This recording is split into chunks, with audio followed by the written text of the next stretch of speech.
জাতীয় পার্টির কার্যালয়ে বিভিন্ন ডিস্ট্রিক্ট থেকে আগত দুটি ডিস্ট্রিক্টের সাথে আলোচনা সভা এবং সাংগঠনিক আলোচনা এটা গত কয়েকদিন ধরে চলমান। তারই ধারাবাহিকতায় আজকে সকাল 11টা থেকে আমাদের এই ভবনে কার্যালয়ে তাদের সাথে সাংগঠনিক বিভিন্ন বিষয় নিয়ে আলোচনা চলছিল। বিকাল 5টার দিকে এই আলোচনা পর্ব শেষ হয়, তারপরে একে একে অনেকেই চলে যান।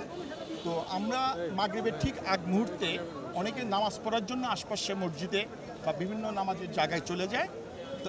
তৎক্ষণাৎ আমরা দেখতে পাই যে বিকট স্লোগান এবং বিকট আওয়াজ।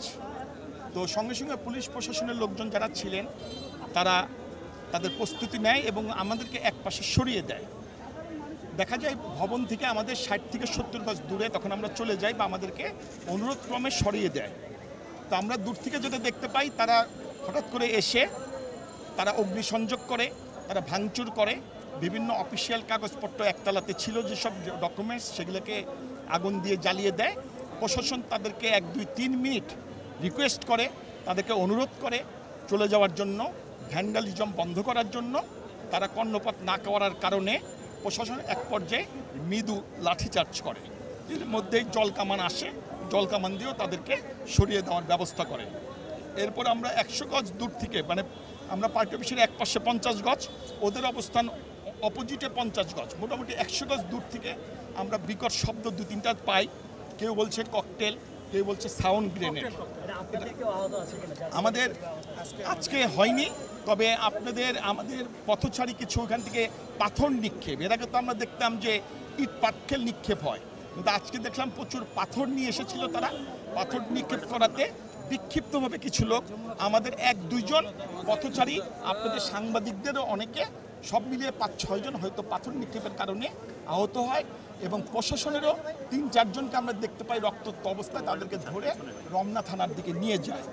ওয়ালটন টেলিভিশন মাত্র 25,490 টাকায় পাচ্ছেন গুগল টিভি। গণ অধিকার পরিষদের নেতাকর্মীরা এখানে জাতীয় পার্টির অফিসে অগ্নিসংযোগ এবং ভাঙচুর হামলা চালিয়েছে এবং বোমার বিস্ফোরণ ঘটিয়েছে, পরপর 2টি ককটেলের বিস্ফোরণ ঘটিয়েছে। এই ঘটনার পর পুলিশ ব্যবস্থা নিয়েছে, পুলিশ লাঠিচার্জ করেছে এবং আমরা জানি 3 জনকে গ্রেফতার করেছে। আমরা দেশবাসীর কাছে বিচার দিচ্ছি। এই দেশে জাতীয় পার্টি 9.5 বছর ক্ষমতায় ছিল, এই দেশের জন্য জাতীয় পার্টি কিছু করে নাই। এই বিচার আমরা দেশবাসীর কাছে দিচ্ছি। জাতীয় পার্টি রাজনীতি করার অধিকার রয়েছে।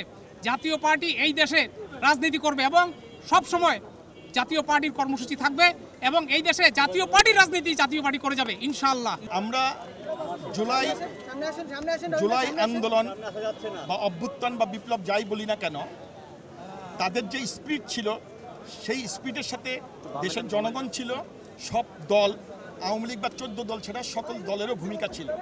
আমাদের চেয়ারম্যান স্যার জি এম কাদের স্যার, উনি সংসদেও জুলাই আন্দোলনের প্রত্যেকটা দাবির সাথে সংহতি প্রকাশ করেছিল এবং আমরাও এটা সংসদে 3 তারিখ, এবং আমরা দেখতে পাই জাতীয় পার্টিরও কয়েকজন, রংপুরে 2 জন সহ কয়েকজন নিহত হয়েছিল।